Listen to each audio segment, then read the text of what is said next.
రేపు తినరా గోయలు వేసుకొని మా పిల్లలకి ప్యాకెట్ ఇది.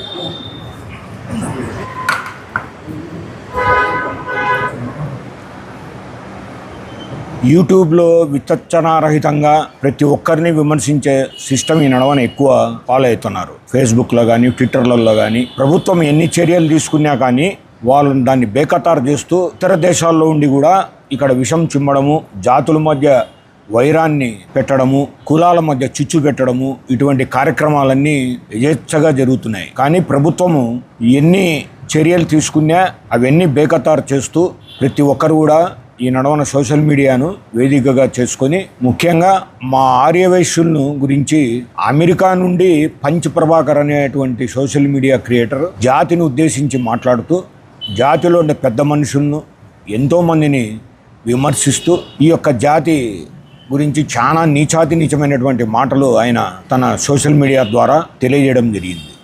దానిని మేము తీవ్రంగా ఖండిస్తున్నాము. ప్రొద్దుటూరు ఆర్యవైశ్య సభ తరపున, ప్రొద్దుటూరు ఆర్యవైశ్యుల తరపున మరియు స్టేట్ ఆర్యవైశ్య మహాసభ తరపున కూడా మేము దీన్ని ఖండిస్తున్నాం. పెద్దలు టీజీ వెంకటేష్ గారిని కానీ, తర్వాత వారి కుమారుడు మంత్రివర్యులు టీజీ భరత్ పైన కానీ, ఇంకా ఇతరత్ర పెద్దల మీద చాలా నీచమైన మాటలు మాట్లాడుతూ ట్రోల్ చేయడం జరిగింది. ఆర్యవైశ్యులు ఎప్పుడు కూడా వేరే వారి డబ్బుతో ఇక్కడ సర్వీస్ చేసే మోటో ఉండదు. కేవలం ఆర్యవైశ్యుల దగ్గరనే మేము వసూలు చేసుకుని మేము సంఘసేవ చేయడానికే ఇక్కడ మేము కూర్చొని ఉన్నాం. కేవలము అన్నసత్రాలే కాదు, విద్యలోనూ ఆర్యవైశ్యులు ఈ నడవన కులమతాలకు అతీతంగానే మేము సేవ చేస్తున్నాము. తర్వాత సామూహిక వివాహాలు కూడా సేవ చేస్తున్నాము. తర్వాత వైద్యపరంగా కూడా మేము ఇక్కడ సేవ చేస్తాము. ఇకపోతే పెద్దలు టీజీ వెంకటేష్ గారు దాదాపు ఒక 500-600 మందికి మొన్ననే సామూహిక వివాహాలు కులాంతరంగా కులమతాలకు అతీతంగా పెద్ద ఎత్తున ప్రభుత్వాలు కూడా ఈయనటువంటి పారితోషికాలు ఇస్తూ వారి యొక్క జీవన విధానాన్ని మెరుగుపరచడానికి, అప్లిఫ్ట్ చేయడానికి వైశ్య జాతి తరపున ఆయన పోరాడుతున్నాడు.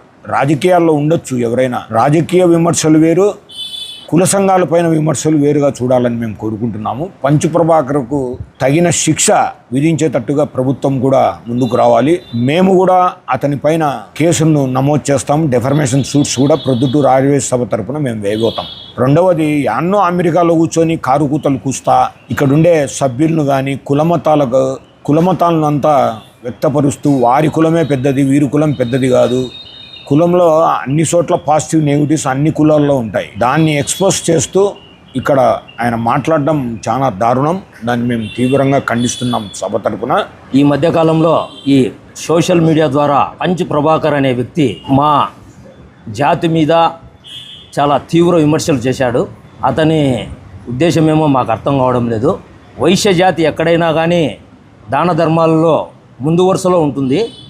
తెలుగు రాష్ట్రాలలో ఎక్కడికి పోయినా కానీ, ఏ ఊరిలో కానీ, ఏ గ్రామంలో కానీ, ఏ మున్సిపాలిటీలో కానీ, ఏ కార్పొరేషన్లలో కానీ, వైద్యపరంగా కానీ, విద్యాపరంగా కానీ ఎవరైనా దాతలు ఉండారు అంటే ముందు వరుసలో వైశ్యులు ఉంటారని అతను గమనించాలా. అటువంటి వైశ్య జాతిని అతను అవమానపరచడం చాలా ఆక్షేపించదలిగిన విషయము. దీని మీద ప్రభుత్వం వారు కఠిన చర్యలు తీసుకోవాలి. అదేవిధంగా అతను మా జాతిని ఉద్దేశించి పసిరిక పాముకు ఎక్కువ, వానపాముకు తక్కువ అని విమర్శించడం చాలా బాధాకరమైన విషయము. అతను ఏదైనా ఉంటే రాజకీయంగా విమర్శలు చేసుకోవాలి, కానీ ఒక జాతి మీద ఆ విధంగా మాట్లాడడం చాలా క్షమించదగ్గ విషయము. కావున అతని మీద ప్రభుత్వం వారు కఠినమైన చర్యలు తీసుకోవాల్సిందిగా కోరుతున్నాం. ఇది ఒక దురదృష్టకరమైనటువంటి సమావేశంగా చెప్పుకోవచ్చు. ఎందుకంటే వ్యక్తులను విమర్శించడం వేరు, రాజకీయ విమర్శలు వేరు. టోటల్ జాతిని, కులాన్ని హననం చేసినటువంటి ఈ దుర్మార్గమైనటువంటి పంచు ప్రభాకర్ యొక్క వైరల్ వీడియో ఇప్పుడు సబ్జెక్టుగా మేము మాట్లాడాల్సి వస్తుంది. ఆర్యవైశ్య సభ తరపున ఈ యొక్క దుర్మార్గాన్ని మొట్టమొదటిగా ఖండిస్తున్నాం. ఇది ఒక ఆర్గనైజ్డ్ క్రైమ్. అంటే అతని వెనకాల ఎవరున్నారు, అతను ఎందుకు ఇలా చేస్తున్నాడు, అతను ఏ రాజకీయ ప్రయోజనం ఆశించి చేస్తున్నాడు అనే విషయాలను పరిశీలిస్తే మాకు తెలిసిన కొన్ని విషయాలు చాలా హేయమైనటివి, సమాజంలో ఎవరు హర్షించదగినట్టు కానట్టుగా తెలుస్తూ ఉంది.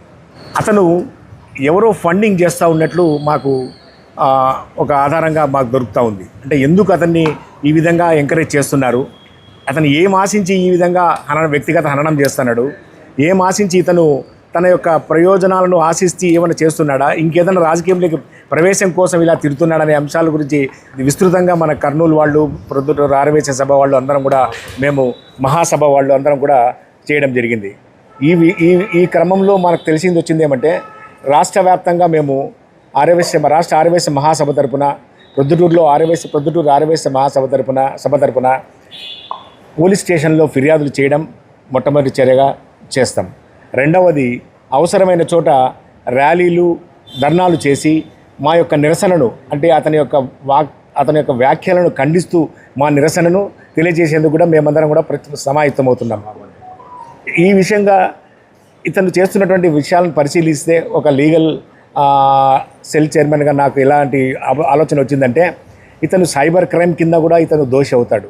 అతను మాట్లాడే మాటలు, ఇతను ఆర్గనైజ్డ్ క్రైమ్ కింద కూడా ఇతను దోషిగా నిలబడతాడు. అలాగే రాజద్రోహం అంటే సెడిషన్, అంటే ఒక రాజ్యాన్ని దాన్ని సుస్థిరంగా ఉండే రాజ్యాంగాన్ని అస్థిరపరిచేందుకు చేసేటువంటి ప్రతి ప్రయత్నం ఇదేనేమో అనిపిస్తుంది. ఎందుకంటే ఆయన మీద వందలాది కేసులు రాష్ట్ర వ్యాప్తంగా, దేశవ్యాప్తంగా కూడా అతనిపైన ముఖ్యంగా తెలుగు రాష్ట్రాల్లో అలా ఏర్పడింది. ఇది అతనికి ఆనందమా, శాడిజమా, సైకోయిజమా అనేటువంటి విషయాలు కూడా మాకైతే ఇంతవరకు అర్థం కావటం లేదు. అయితే అతను చిత్తూరు వాసి అని మాకు తెలిసింది. ఆ చిత్తూరు వాసి ఎక్కడో దాక్కొని, అంటే విదేశాల్లో దాక్కొని, అక్కడి నుండి ఏం చేసినా కూడా మనకు ఏ ఇబ్బంది లేదనేటువంటి ఒక దుర్మార్గమైనటువంటి ఆలోచనకు అతడు తెర తీసినాడు. ఆ తెరను మా వైశ్య కులంతో నుంచే అతని తెర దింపేటువంటి పరిస్థితి ఖచ్చితంగా ఏర్పడుతుందని మా గట్టి నమ్మకం, మా గట్టి ఆశాభావం. ఈ విషయంలో టీజీ వెంకటేష్ సార్ గారికి మేమందరం కూడా పూర్తి మద్దతు ఇస్తూ, ఆర్యవైశ్యులను తిట్టినటువంటి ఈ వెధవని ఖచ్చితంగా చట్టం ముందు అంబెస్సీకి లుకౌట్ నోటీస్ ఇప్పించి, అతనిని భారతదేశానికి రప్పించి, ఆంధ్రప్రదేశ్కి రప్పించి, వీలైతే ప్రొద్దుటూరు స్టేషన్లో చూపించేందుకు కూడా మేమంతా కూడా కృషి చేస్తామని ఈ సందర్భంగా మీ అందరికీ మా ఆర్యవేశ సభ తరపున మేము హామీ ఇస్తూ, ఇటువంటి విషయాలను ఖండించే విషయంలో మేము కూడా అంత అనైతికంగా మేము కూడా మాట్లాడగలం. అయితే అతనికి ఉన్న కుసంస్కారం మాకు లేదు. మాకు సంస్కారవంతమైనటువంటి ప్రెస్ మీట్లు మేము పెడతాం. అందుకే అతన్ని కేవలం వెధవ అనే మాటతోనే నేను చేశాను. ఈ క్రమంలో రాష్ట్ర ఆర్యవేశ మహాసభ, ప్రొద్దుటూరు ఆర్యవేశ సభ సంయుక్తంగా, విడివిడిగా మొత్తం రాష్ట్ర వ్యాప్తంగా, ఇంక్లూడింగ్ ఇతర రాష్ట్రాల్లో కూడా ఈయన పైన కేసులు నమోదు చేయడానికి అన్ని పథకాలు పండిన అన్ని యొక్క ఏర్పాట్లు చేసినాము.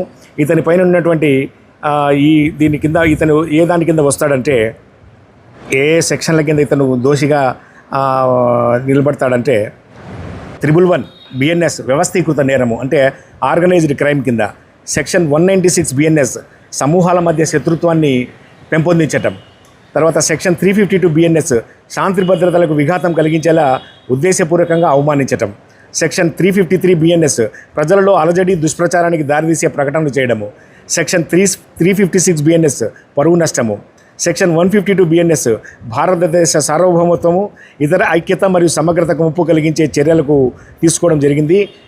ఇతను వీటన్నిటి నేరాల కిందట ఇతని మీద కేసులు నమోదు చేసడానికి అవకాశం ఉంది. మేము కూడా ఆ ప్రయత్నంలో ఉంటాము. ఇంకొకటి ఏంటంటే, ముఖ్యంగా ఇన్ఫర్మేషన్ టెక్నాలజీ యాక్ట్ 2000లోని సెక్షన్లు 66C, 66D మరియు 67 గుర్తింపు దొంగతనం, కంప్యూటర్ వనరులను ఉపయోగించి రూపమార్పిడి ద్వారా మోసం చేయడము మరియు ఎలక్ట్రానిక్ రూపంలో అసభ్యకరమైన, హానికరమైన సమాచారాన్ని ప్రచురించడం, ఈ నేరాలన్నిటి కింద అతను కావడమే కాకుండా, అతను ఫేక్ ఐడీలు, అంటే అతని సొంత ఐడీలు కాదు, ఇప్పుడు ఇచ్చినటువంటి వీడియోలన్నీ కూడా ఫేక్ ఐడీలు. ఆ ఫేక్ ఐడీలను కూడా మేము సైబర్ క్రైమ్కు ఇన్ఫర్మేషన్ ఇచ్చి వాటి నుంచి వెలికి తీసి, ఇతని ఎటువంటి పరిస్థితుల్లో లుకౌట్ నోటీస్ ఇచ్చి, అతన్ని భారతదేశానికి రప్పించి, రాష్ట్రానికి రప్పించి, ప్రొద్దుటూరుకు రప్పించేంత వరకు మేము ఊరుకోమని ఈ సందర్భంగా ఆర్యవేశ సభ తరపున తెలియజేస్తూ, ఈ అవకాశాన్ని విస్తృతంగా ప్రచారం చేసి ఇంతకంటే ఎక్కువ వైరల్ జరగడానికి అవకాశం ఇవ్వాలని మీ అందరినీ పేరు పేరున కోరుతున్నాను. Thank you. మీ వివాహాది శుభకార్యములకు, పుట్టిన రోజులకు, మీటింగులకు అత్యాధునిక సదుపాయాలతో ప్రొద్దుటూరు వాసవి సర్కిల్ వద్ద నుంచి అతి సమీపాన మీకు అందుబాటు ధరలలో happy banquet AC function hall మీకు స్వాగతం పలుకుతుంది. మా ఫంక్షన్ హాల్ నందు వంట సామాగ్రి మరియు విశాలమైన కార్ పార్కింగ్, అతి తక్కువ మెయింటెనెన్స్ ఖర్చుతో ఏ ఫంక్షన్ అయినా మా happy banquet AC function hall నందు జరుపుకొని ఆనందాన్ని పొందండి. బుకింగ్ కొరకు సంప్రదించండి. మా సెల్ నంబర్ 9100600238 7799 000211